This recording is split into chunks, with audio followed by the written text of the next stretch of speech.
মুখ দেখা, তুই ঠিক দেখাচ্ছিস তুই, যে অ্যাঙ্গেল থেকেই হোক দেখাবো।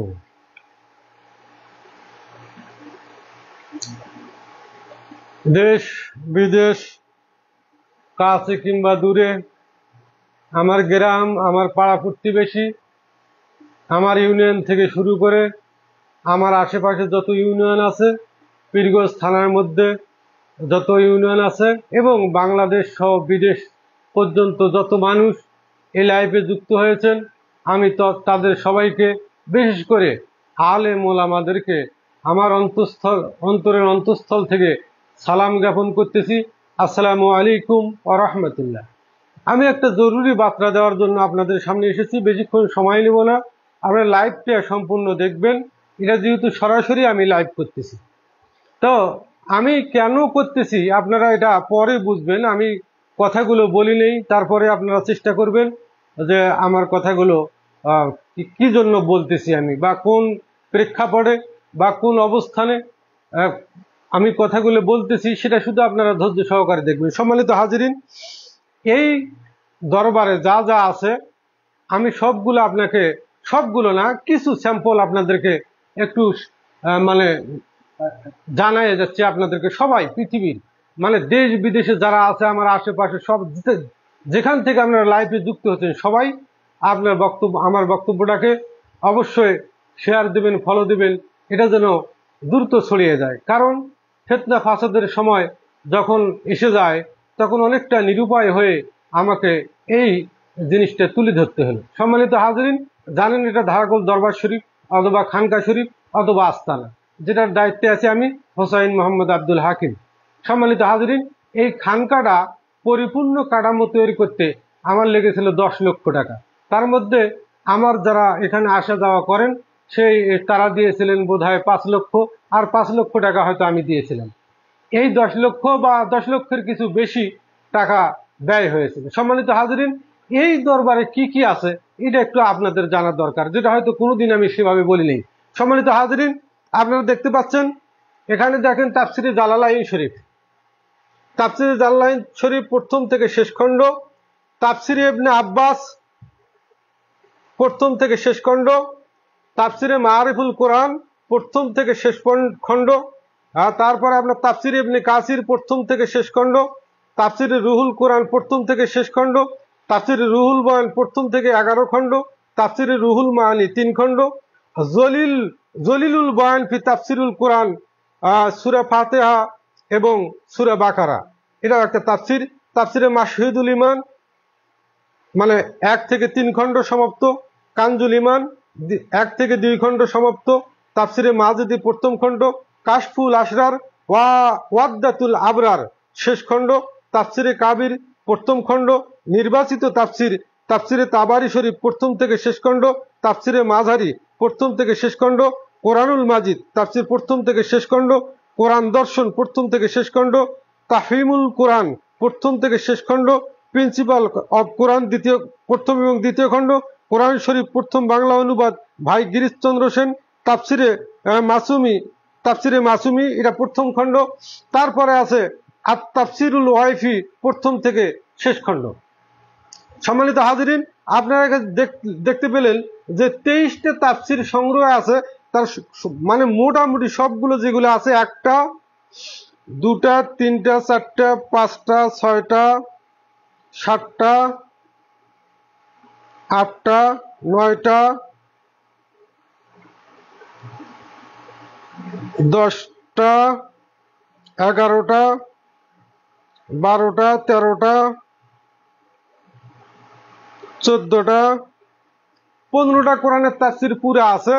আপনারা দেখেন এই তাফসিরগুলো আছে আমার কাছে, আমি আপনাদেরকে দেখাচ্ছি যে এখানে তাফসির আছে। এগুলো পুরোগুলো সবগুলোই তাফসির। সম্মানিত হাজিরিন, আমি যে কটা কথা বলতে চাচ্ছি সেটা হলো, এগুলো হলো তাফসির। এই তাফসিরগুলো এই লাইব্রেরিতে আছে। তাফসিরের পর আসেন হাদিসের কিতাব। যদি আপনি বলেন বুখারী শরীফ ইসলামিক ফাউন্ডেশন, বুখারী শরীফ আল্লামা আজিজুল হক রাহিমাহুল্লাহ, বুখারী শরীফ তাফহিমুল বুখারী পঞ্চম খণ্ড, আল্লামা আজিজুল হক রাহিমাহুল্লাহ সপ্তম খণ্ড, বুখারী ইসলামিক ফাউন্ডেশন পুরা খণ্ড, বুখারী মুসলিম শরীফ পুরা খণ্ড, বুখারী তিরমিজি শরীফ পুরা খণ্ড, তিরমিজি শরীফ পুরা খণ্ড, নাসাই শরীফ পুরা খণ্ড, মুসলিম শরীফ পুরা খণ্ড, ইবনে মাজাহ, দাউদ সবগুলো পুরা খণ্ড। মিশকাত শরীফ আছে 12 খণ্ড মিশকাত শরীফ। আর একটা মিশকাত শরীফ আছে আপনার, সেটা হলো 1 খণ্ডে সমাপ্ত। তো মিশকাত শরীফ হলো 2টা। আর হাদিসের গ্রন্থ যেগুলো না বললেই নয়, আমি সেগুলো বলতেছি, এত বেশি বলার দরকার নেই। এখান দেখতে যাবেন আল হেদায়া 1ম, 2য়, 3য়, 4র্থ খণ্ড আছে, হলো জামিউল ফাওয়ায়েদ 4র্থ 4 খণ্ড। আপনারা দেখতে পাচ্ছেন এখানে আর শেফা 1ম ও 2য় খণ্ড, খাসাইসুল কুবরা 1ম ও 2য় খণ্ড, আর শেফা 1ম খণ্ড, খাসাইসুল কুবরা, এগুলো হলো একটা একটা করে খণ্ড, আর এগুলো হলো কমপ্লিট খণ্ড। আপনারা দেখতে পাচ্ছেন আল মাওয়াহিবুল লাদুনিয়া সহ সিরাতে ইবনে হিশাম, শায়েখ আব্দুল হক মুহাদ্দিস দেহলভী রহমাতুল্লাহ আলাইহির মাদারিজুন নবুওয়াত। আপনারা দেখতে পাচ্ছেন আরো কিতাব, যেমন আপনারা দেখতে পাচ্ছেন আদাল্লিয়াতে হানাফি মাযহাবের শ্রেষ্ঠত্ব, ইমাম আজম আবু হানিফা রহমাতুল্লাহ আলাইহি, ইমাম আবু হানিফা রহমাতুল্লাহর জীবন ও কর্ম, তারপরে মুয়াত্তা মালিক, এরকম অনেক হাদিস গ্রন্থ। মানে এক কথায় এগুলো আমি করি নাই যে আমি বলবো। জীবনী গ্রন্থ, যদি নবীর সিরাত গ্রন্থ খুঁজতে চান তাহলে কমপক্ষে আপনি 5 থেকে 7টা সিরাত গ্রন্থ পাবেন, যেমন নবী রাসূলের জীবনী গ্রন্থ, আর রাহিকুল মাকতুম, তারপরে আপনার আরো আছে আপনার এই আপনার হলো সেটা নঈমি সাহেব লেখা, সেটাও আছে। মানে বই বেশি তো, এই কারণে হয়তোবা খুঁজে বের করাটা খুবই মুশকিল। এই যে প্রশ্ন উত্তরে আকিদাতুত তাহাবি, কোরআনের অভিধান, 6 জন যে ইমাম আছে সিয়াসাত্তা, তাদের প্রত্যেকের জীবনী, একটা করে জীবনী, একটা করে বই। যেমন ইমাম নাসাই রহমাতুল্লাহ আলাইহির জীবন কর্ম হাদিস সংকলনের পদ্ধতি, এরকম সিয়াসাত্তা সবগুলো আছে, আপনারা পাবেন এখানে। আরো দেখতে পাচ্ছেন যে অসংখ্য বই, যেগুলো বলা সম্ভব নয়। তো সম্মানিত হাজিরিন, কেন আমি বলতেছি, মানে যেগুলো বাংলাদেশে প্রকাশ পেয়েছে তাফসীর গ্রন্থ বাংলায়, যেগুলো সাধারণত, এগুলো যেহেতু আমি আরবি পারদর্শী নই, যার কারণে এই বাংলা কিতাবগুলো অনেক ত্যাগ তিতিক্ষার ফলে আমি সংগ্রহ করেছি। সম্মানিত হাজিরিন, আপনারা জানলেন যে 23টি তাফসীরের কিতাব আছে, তার মধ্যে 15টা প্রথম থেকে শেষ, আর বাদ বাকি যে কয়টা আছে সেটা 2 খণ্ড, 3 খণ্ড অথবা 1 খণ্ড, এরকম করে আছে। এখন সম্মানিত হাজিরিন, আরো আমি আপনাদেরকে বই দেখাবো। তা আরো আমাদের বই আছে, যেমন মুসনাদে আহমদ আছে, বেদায়ান নেহা 14 খণ্ড আছে, তারপরে আপনার 14 খণ্ড বেদায়ান নেহা, সুনানে ইবনে মাজাহ, তারপরে আপনার আল বেদায়া ওয়ান নেহা তো গেল, তারপরে আপনার আছে তাবারি শরীফ, এটা 4 খণ্ড, তাবারি শরীফ 4 খণ্ড। তো আপনারা এগুলো দেখতে পাচ্ছেন স্ক্রিনে খুব সুন্দর করে। আমি কোরআনুল মাজিদকে এত ভালোবাসি, আমি একটা কোরআনুল মাজিদের রেহাল কিনেছি, যেটার মূল্য 5500 টাকা। এই কোরআনটা আবার পড়ার জন্য আর একটা আমি কিনেছি রেহাল, যেটাকে বলা হয়, ওটা কোরআন রাখার এটার মধ্যে পড়া, এটা হলো 4500 টাকা দাম। এখন সম্মানিত হাজিরিন, আপনারা এদিকে লক্ষ্য করেন, এই যে এগুলো আছে, এগুলো সবগুলো হলো ওলিয়া উলিয়াদের জীবনী। আপনি সৈয়দ মহিউদ্দিন আব্দুল কাদের জিলানীর থেকে শামসে তাবরিজি, আল্লামা হাফিজ সিরাজি, মানসুর হাল্লাজ, তারপরে আল্লামা জালালউদ্দিন রুমি, বুয়ালি কলন্দর, তারপরে মঈনুদ্দিন চিশতি সহ অসংখ্য ওলিয়া উলিয়াদের একটা করে জীবনী, অনেক মাকতুবাত শরীফ, মুতাদ্দিদ আলপেছানির, এরকম অনেক অসংখ্য কিতাব, যেগুলো এর নাম নিয়ে বলতে গেলে অনেক সময় হবে, যেহেতু আমি এতটা সময় আপনাদের কাছে নিব না। তো সম্মানিত হাজিরিন, এখন আমি আপনাদেরকে, আমি আসলে লাইব্রেরিটা কেন কি জন্য করছি সেটাই আমি আপনাদেরকে বোঝাবার চেষ্টা করতেছি। আপনারা এখানে দেখতে পাচ্ছেন হিন্দু ধর্মের শাস্ত্র, আপনারা দেখেন, লক্ষ্য করেন, রামায়ণ, মহাভারত, নিমাই চরিত্র, বেদ সমগ্র, কলঙ্কিনী রাধিকা, শ্রী গীতা, শ্রীকৃষ্ণ, হিন্দু ধর্ম জিজ্ঞাসা, তীর্থ পরিক্রমা সাধুসঙ্গ, চণ্ডীদাস বিদ্যাপতি, হিন্দু পুরাণ, প্রভাসখণ্ড, জ্ঞানমঞ্জুরি, শ্রী শ্রী ঠাকুরকে যেরকম দেখেছি, হিন্দু স্বরূপ দেবদেবী প্রসঙ্গ, বিরোহিণী শ্রী রাধিকা, সিন্ধু থেকে হিন্দু, গৌরাঙ্গ পরিজন, বৃন্দাবনের রাসলীলা, শ্রী রামচরিত্র মানস, মনুসংহিতা, শ্রী কৃষ্ণলীলা সমগ্র, ভারতের ইতিহাস, ভারতের ইতিহাস, ভারতের সাধক সাধিকা। সম্মানিত হাজিরিন, আরো আপনারা পাবেন এখানে, যেগুলো না বললেই নয়। আদিবাসীদের যে ইতিহাস, আদিবাসী যাদেরকে আমরা সাঁওতাল বলি, আপনারা তাদের দেখেন যে আদিবাসীদের জনজাতির ইতিকথা, নমশূদ্রের 12 মাস 13 পর্বণ এবং বাংলাদেশ সাঁওতাল সমাজ ও সংস্কৃতি।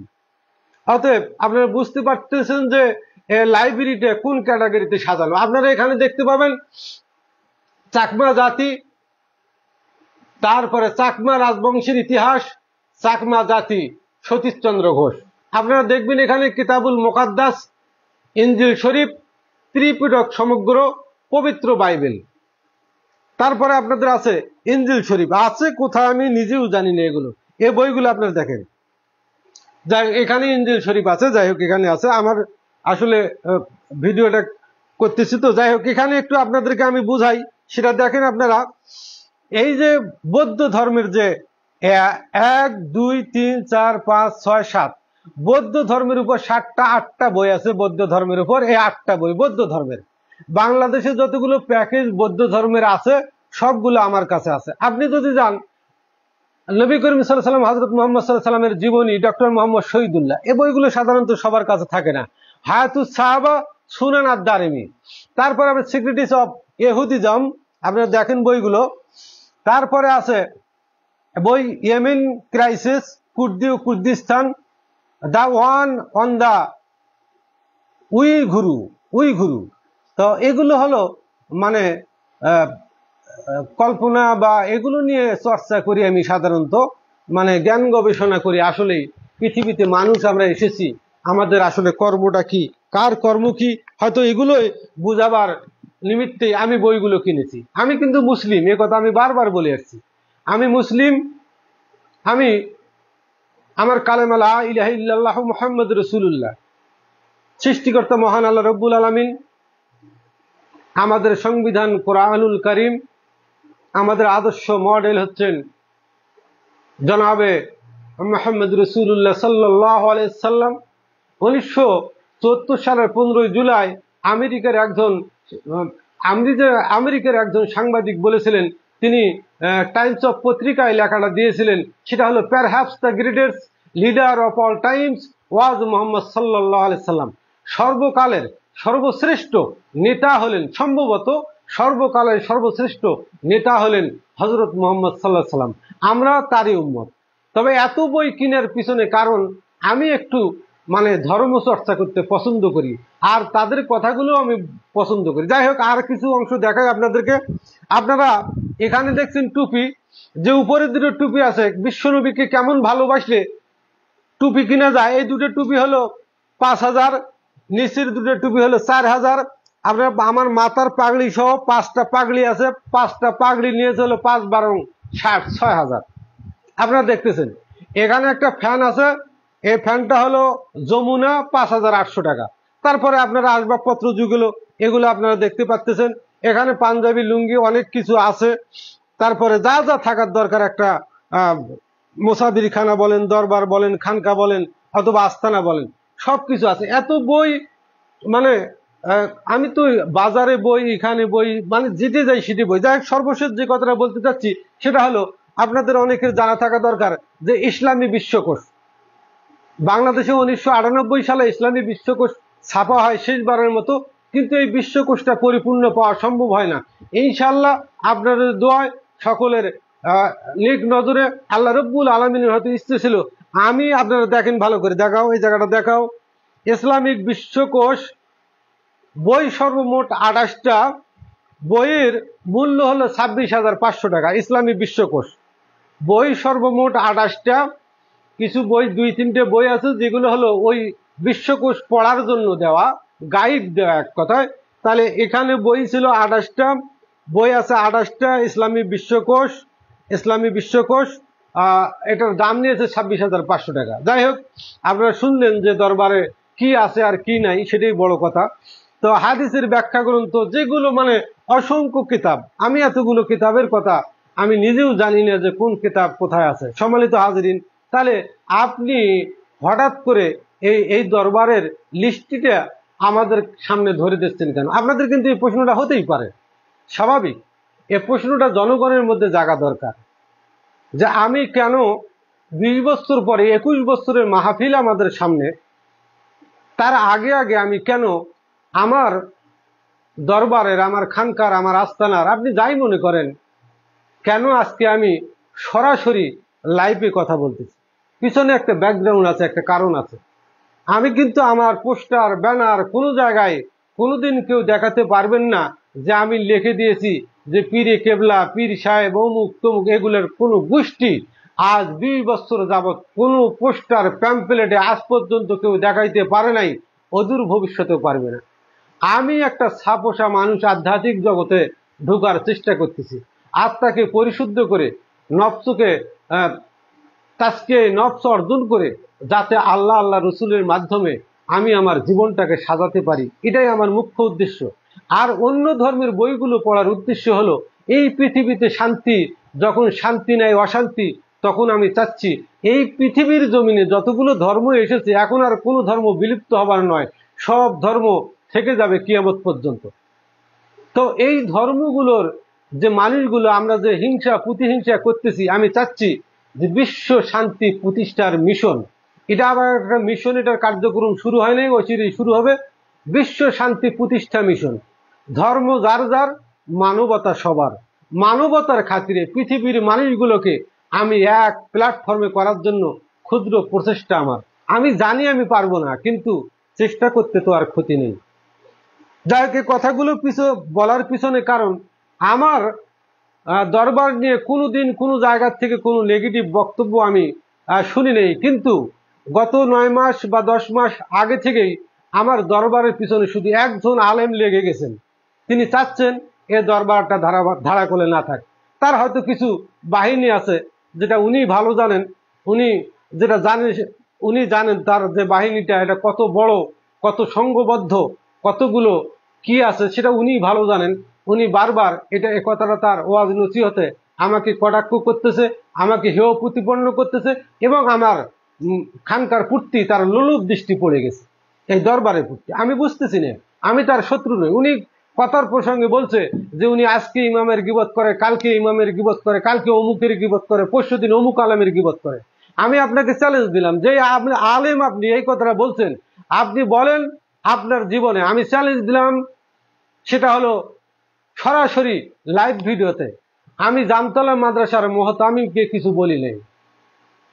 আমি জাফরপাড়া কামিল মাদ্রাসার প্রিন্সিপাল আব্দুর রহমান হুজুর সহ যারা আছে, আমি কারো নিন্দা করি নাই। আমি গোবিলতপুর মাদ্রাসা আছে, কওমি মাদ্রাসা, আমি নিন্দা করি নাই। বাসপুকুরিয়ায় আছে, আমি নিন্দা করি নাই। খালাসপীর মাদ্রাসা আছে, আমি নিন্দা করি নাই। বাবুলপুর মাদ্রাসা আছে, আমি নিন্দা করি নাই। জাফরপাড়া কওমি মাদ্রাসা আছে, নিন্দা করিনি। আপনি একটা প্রমাণ দিতে পারবেন না যে কোনো একটা মাদ্রাসার মুহতামির বিরুদ্ধে আমি কোনো কথা বলেছি।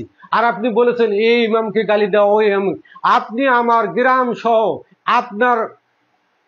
আপনার যে রেফারেন্স আছে, সেই রেফারেন্স থেকে আপনি দেখাতে পারবেন না কোনো একটা মসজিদের ইমামকে ইন্ডিকেট করে আমি কোনো কথা বলেছি।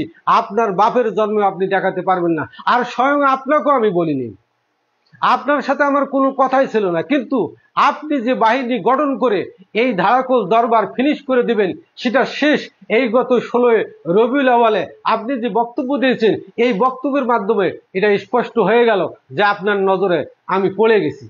আপনি ঢোড়া সাপ এবং বিষওয়ালা সাপের কথা বলেছেন। হ্যাঁ, আমি ঢোড়া সাপ, আমার তো বিষ নেই। আপনি বিষাক্ত সাপ, আপনার সবলে আমার প্রাণও যেতে পারে, যাবে, সমস্যা নেই। আমি লাইভ ভিডিও করতেছি। আমি তো হোসাইনের সৈনিক, কারবালায় ছিল হাজার হাজার বাহিনী, আমরা ছিলাম 72 জন। এই 72 জন তো বাঁচবে না, এটা সদা সত্য কথা। আমি বাঁচবো না, এটাই সত্য। তারপরেও আমি হাসি মুখে মৃত্যুটাকে বরণ করে নেব, কারণ আমি মরলে এজিদ বাহিনীর হাতে মরবো, আর কারো হাতে মারা যাব না।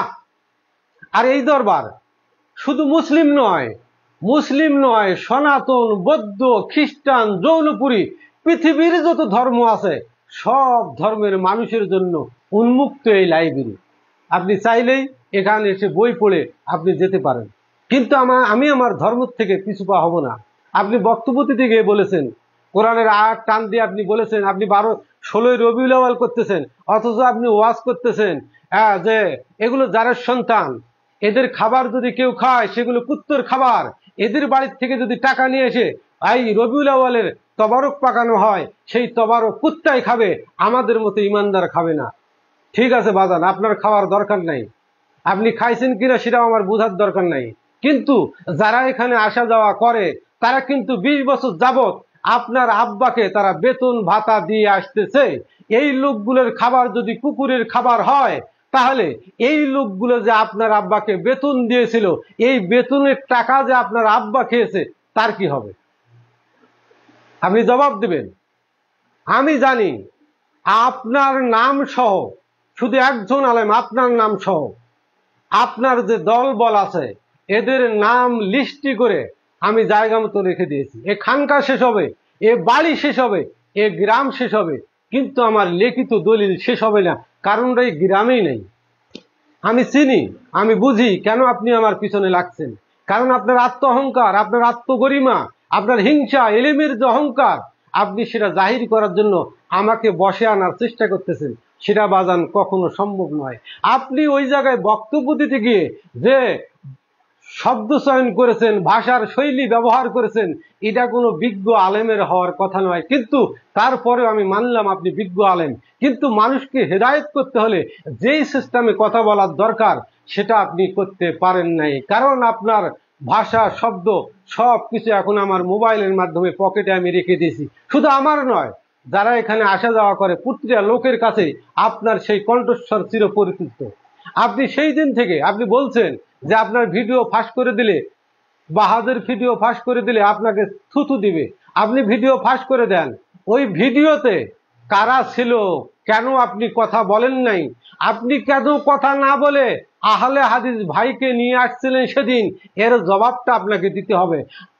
বাসে বসেছিলাম আপনি আর আমি, আপনার সামনে আবার কথা হবে, কিন্তু আহলে হাদিস আপনি নিয়ে এসে বসায় রাখলেন আমাদের ভাইদেরকে, যারা মুহাদ্দিস, তারা মুফাসসির। আমি যখন সৈয়দ মহিউদ্দিন আব্দুল কাদের জিলানীর কিতাব বার করে দিলাম, তারা অস্বীকার করলো। আমি যখন মঈনুদ্দিন চিশতির দেওয়ানে মঈনুদ্দিন বের করে দিলাম, তারা বললো যে এগুলো কোরআন হাদিস নয়, এগুলো আমরা মানি না। তাহলে আপনি নিজেও আসলে তরিকা মানেন না, আপনি তরিকার ছদ্মছায় কোনো একটা এজেন্ডা বাস্তবায়নের জন্য নেমেছেন, আর প্রথম টার্গেট হয়েছে আমার মতো কপাল পোড়ার এই দরবার। অতএব আমি আপনাকে সাবধানও করব না, আপনাকে কিচ্ছু বলবো না। এই দরবার যারা লাইফে আছেন এবং পরবর্তীতে দেখবেন, অত্র এলাকার জনগণের কাছে আমি দরবারের দায়িত্ব দিলাম। উনি বলছেন নুরাল পাগলার মাজার মানুষ এমনিতে ভাঙ্গে নাই, তার মানে নুরাল পাগলার মাজার ভাঙ্গার পক্ষে উনি, মাজার ভাঙ্গার পক্ষে। যেহেতু রবিউল আউয়াল হচ্ছে আর সেখানে ওয়াজ হচ্ছে নুরাল পাগলার মাজার ভাঙছে, ইমাম মাহিদি দাবি করছে। আমার জীবন চলার ক্ষেত্রে আপনি একমাত্র আলেম ছাড়া আর কোন আলেম, আশপাশের জনগণ কেউ বলতে পারবে না যে এই লোকটার বড় কোনো ত্রুটি আছে। ছোট মোটো ত্রুটি থাকতে পারে, কিন্তু তিনি কাফের, তিনি মুশরিক, তিনি শয়তান, তিনি ভণ্ড, এগুলো যে আপনি ব্যবহার করেছেন শব্দ চয়নে, ধন্যবাদ আপনাকে। আসলেই আপনার মতো আলেম যদি বাংলার ঘরে ঘরে পয়দা হয়, তাহলে বাংলাদেশ থেকে ইসলামটা উঠে যেতে আর বেশি দিন সময় লাগবে না, যে জায়গার ইসলাম সে জায়গায় চলে যাবে। আপনাকে আমি ধন্যবাদ দেই যে আপনি কেন আমার বিরুদ্ধে খেপছেন। যাই হোক, পরিশেষে আমার বলার কিছু নাই। আজকে ওখানে একটা অনুষ্ঠান হয়েছে, আপনারা সবাই জানেন, আপনারা সবাই খোঁজ নেবেন। সেই গ্রামে আজকে একটা অনুষ্ঠান হয়েছে, আমার এক দুলা ভাই মারা গেছেন, তার বাড়িতে আজ 9 দিন কি হোক বা যেটাই হোক তারা করতেছেন, করার পর খাইলো। এখানে যে লোকগুলো খাইলো তাদেরকেও আপনি কুত্তার খাবার খাওয়ালেন। কারণ এই খাবারে আমি আব্দুল হাকিম আমার বনায়ের জন্য 500 টাকা দিয়েছিলাম, এবং আমার এখানে যারা আসা যাওয়া করে তারা টাকা চাউল দিয়েছিল। এখন সমস্ত টাকা চাউল একটি করে যখন গ্রামবাসী খাইলো, খাওয়া শেষ হয়ে গেল, এখন আপনার মুখ থেকে জবাবটা দেন, তারা কুত্তার খাবার খাইলো নাকি মানুষের খাবার খাইলো। বাজান, জবান থাকলেই কথা বলা যায়, কিন্তু কথাটা মাপে যুগে বলতে হয়। আপনি আমাকে মারার জন্য যে পায়াতারা করতেছেন, দরবার ভাঙ্গার জন্য যে পায়াতারা করতেছেন, আপনি করতে পারেন, করবেন, কারণ আপনার সে ক্ষমতা, সে যোগ্যতা আপনার আছে, কারণ আপনি শিক্ষিত, জ্ঞানী, গুণী। আমি মূর্খ, অধম। আমি আপনাকে কোনোদিন বলি নেই যে আমি জ্ঞানী, আমি মহাজ্ঞানী, আমি পীর, আমি ওলিয়া উলিয়া, গাউস কুতুব, এরকম দাবি আমি কখনো করিনি। তবে তাদের দলের একটা সদস্য হওয়ার চেষ্টা মাত্র করতেছি।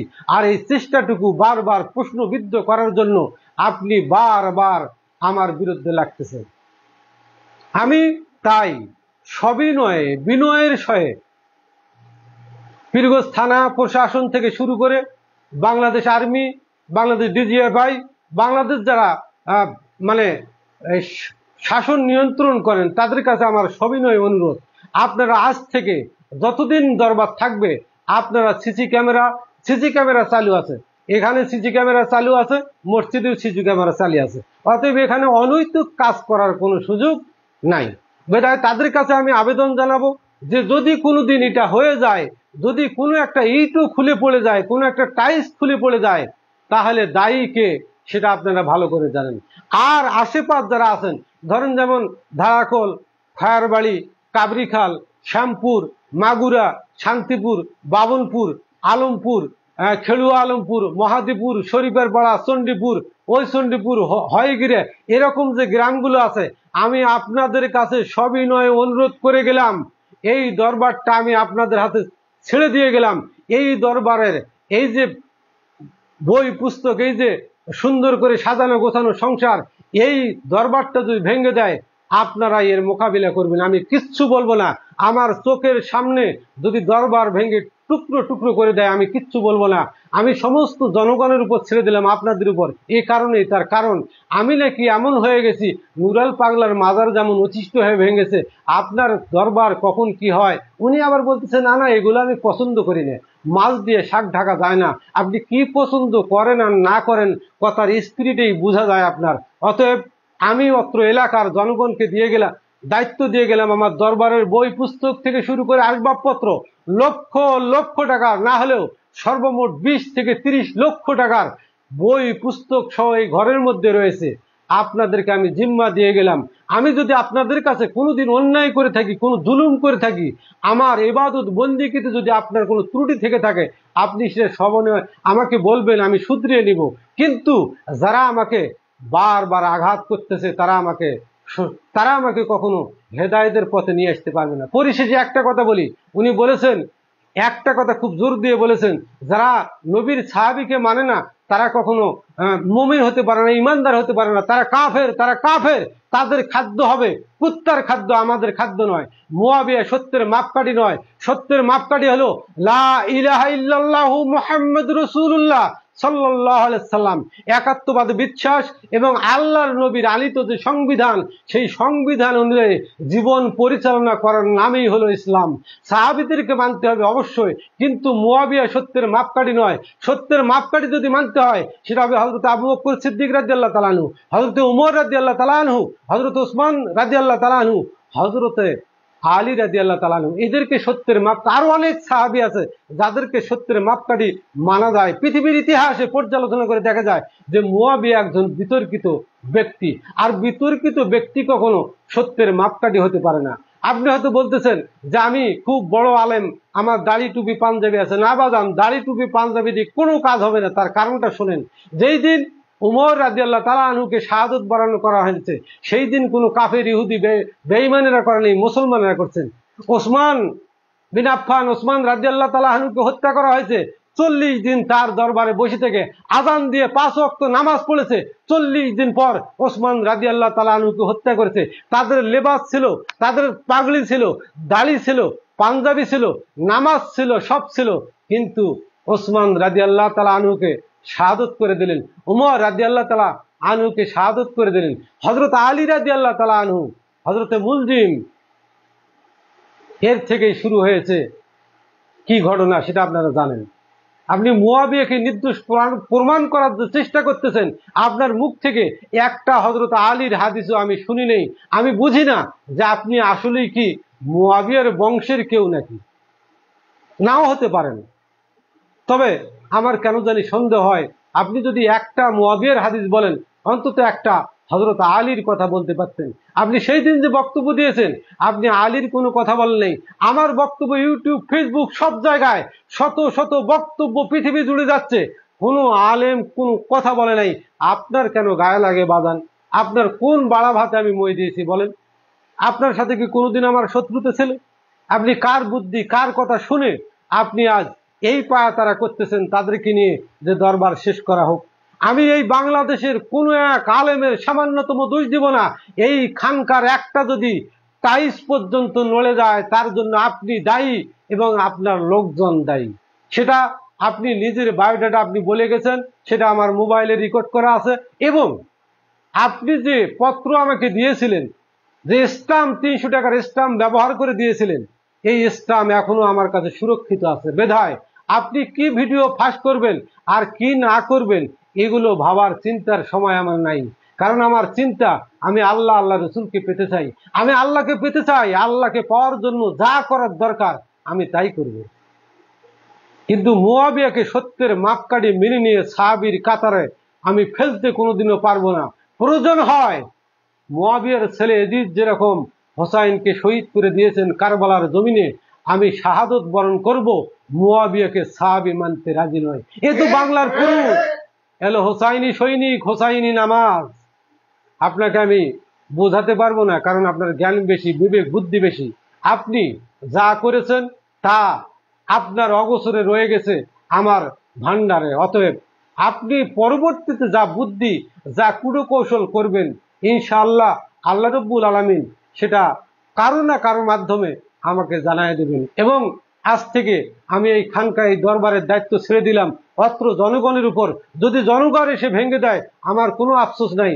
আর যদি আপনি ওই জনগণ যদিও ভাঙে, সেগুলো আপনার জনগণ, এই সাধারণ জনগণ নয়। কারণ আমি আমার এই জীবনটা দিয়ে মানুষের আপ্রাণ চেষ্টা করেছি উপকার করার জন্য। সেটা শুধু মুসলিম নয়, সনাতন, খ্রিস্টান, বৌদ্ধ যারাই আমার কাছে এসেছে, আমি কাউকে ব্যথা দিয়ে কোনোদিন দূরে দেইনি, দূরে সরে দেইনি। কারণ ইসলাম প্রচার করতে হলে ইসলামের যে মাধুর্য, ইসলামের যে কথোপকথন, ইসলামের যে বাণী পৌঁছে দেওয়ার ধরন, এটা হবে নর্ম, ভদ্র, এমন এক চরিত্রের অধিকারী হয়ে ইসলামের দাওয়াত দিতে হবে, যেই দাওয়াতে মানুষ মুগ্ধ হয়ে যাবে। কিন্তু আমাদের ইসলামের দাওয়াত দেওয়াটা, আমরা যেভাবে দাওয়াত দিচ্ছি তাতে তারা আমাদেরকে ঘৃণা করতেছে। বাজান, আপনাকে বলে গেলাম, আপনি মনে রাখবেন এটা আমার লাইভ ভিডিও। যদি আপনি মনে কিছু করবেন, মনে কিছু করে থাকেন, দয়া করে আমাকে ক্ষমা করবেন। কারণ আপনাকে কষ্ট দেওয়া, আপনাকে ছোট করা, আপনাকে হেয় প্রতিপন্ন করার কোনো ইচ্ছেই আমার নাই, বা কোনোদিনও ছিল না, এখনো নাই। কারণ আপনি যখন বাহাস করেছিলেন, আহলে হাদিস ভাইদেরকে নিয়ে এসে আমাকে সামনাসামনি বসিয়ে দিলেন, সেখানেই কিন্তু প্রমাণ হয়ে গেছে আপনি নিজে কথা বলেন নাই, আপনার বন্ধু কথা বলেন নাই। কিন্তু আহলে হাদিসরা আমার যে আমরা যে তরিকতের, বাংলাদেশের যে একটা তরিকত ফেডারেশন আছে, সেই কিতাবগুলো তারা অস্বীকার করলো, এগুলো মানে না। এবং আমাকে প্রশ্ন করলো আপনি এগুলো মানেন কিনা, যে হ্যাঁ এগুলোরে আমি নেই। অতএব আমি আপনার পিছনে নামাজ পড়তেছিলাম, এরপরে আমি নামাজ পড়ছি, এখনো আমি নামাজ পড়বো। আমি তো আপনাকে বলি নেই যে আপনি মুয়াবিয়া সাহাবী মানলে আপনার পিছনে আমার নামাজ হবে না। এখন আমি নামাজ পড়তে রাজি আছি, এটা আমার একান্ত ব্যক্তিগত। আমার ছেলে, আমার বিবি, বাচ্চা, আমার যারা এখানে উঠবস করে, আমি সবাইকে বলে দিয়েছি তোমরা মুয়াবিয়াকে সাহাবী মানবা, কিন্তু আমার যে পথটা এটা তোমরা ধরবা না, এটা বিপদ সংকুল পথ, এটা তোমরা পাড়ি দিতে পারবা না। আমার সন্তানও জানে যে মুয়াবিয়া সাহাবী কামিল পাস, কিন্তু আমি মুয়াবিয়াকে সাহাবী মানতে রাজি নই। যদি আপনি ডিবেট করেন যে মুয়াবিয়া সাহাবী, আপনি ডিবেট করতে চাইলে আমি প্রস্তুত আছি ইউটিউব অথবা ফেসবুকে। আপনি যদি মুয়াবিয়াকে কোনোভাবে সাহাবী প্রমাণ করতে পারেন, আমি মেনে নেব। ধন্যবাদ যারা এতক্ষণ পর্যন্ত লাইভে ছিলেন, তাদেরকে আমি আমার যে মনের ভাষ্যটা, এই দরবারের যে অনিশ্চিত ভবিষ্যৎ, সেটা যারা আছেন, জনগণ যারা আছেন, তাদের উপর ছেড়ে দিয়ে তাদের সবাইকে সালাম জানিয়ে, বাংলাদেশের যত আলেম ওলামা, সব ঘরানার আলেম ওলামা যারা যেখান থেকে লাইভটা দেখবেন অথবা পরবর্তীতে দেখবেন, তাদের সবাইকে আমার অন্তরের অন্তঃস্থল থেকে সালাম জানিয়ে এখানে শেষ করলাম। আসসালামু আলাইকুম ওয়া রাহমাতুল্লাহ।